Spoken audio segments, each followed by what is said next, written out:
अब बात करते हैं टोटल वेरिएबल कॉस्ट की। जैसे टोटल फिक्स कॉस्ट होती है, जैसे टोटल वेरिएबल कॉस्ट होती है। जैसे कि नाम से ही पता लग रहा है वेरिएबल कॉस्ट, जो वेरी करेगी।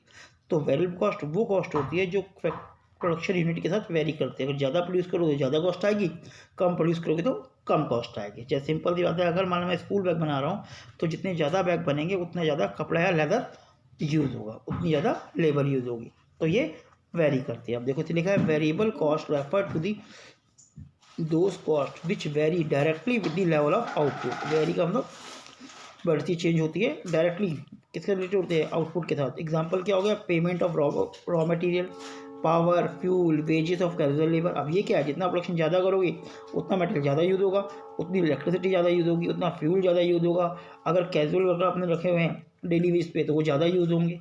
तो variable cost incurred for variable factor production like raw material, direct labour और पावर।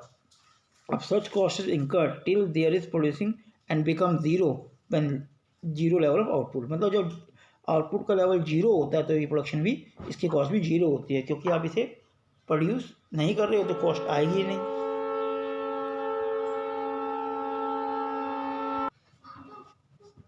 अब इसके कर्व और शेड्यूल की बात करते हैं। देखो आउटपुट देखा है ज़ीरो, तो ज़ीरो आउटपुट पे टीवीएस टोटल वेरिएबल कॉस्ट क्या होगी, ज़ीरो।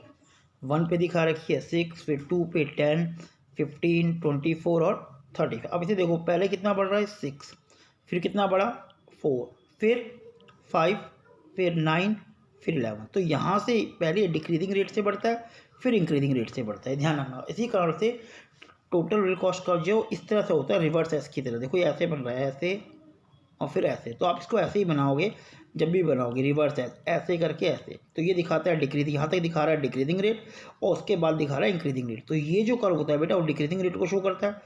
जैसे डिक्रीजिंग रेट का मतलब पहले 6 का डिफरेंस आया, फिर 4 का डिफरेंस आया। और इंक्रीजिंग रेट का मतलब आगे 5 का डिफरेंस, 9 का डिफरेंस और 11 का डिफरेंस। तो टीवीएस जो होता है उल्टे एस की तरह होता है और ये प्रोडक्शन के साथ बढ़ता है। जीरो लेवल पे ये भी ज़ीरो होता है। अब थोड़ा इसकी रिवर्स एस के बारे में बात कर लेते हैं। तो देखो बेटा हमने अभी क्या सीखा कि भाई टीवी टोटल वैल्यू कॉस्ट जो होती है वो रिवर्स एक्स की तरह से होता है। इसका जो डायग्राम बनता है वो कुछ इस तरह से बनता है, ऐसे बनता है।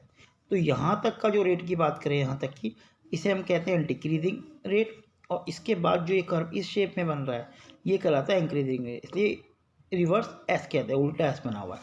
अब इसके नेचर की बात करते हैं कि भाई ऐसा क्यों होता है, क्या रीज़न है। देखो लिखा है TVS curve inversely S shape because TVS initially increasing at decreasing rate, initially increase at decreasing rate यहाँ तक, and later it increase at increasing, उसके बाद increasing rate से बढ़ता है।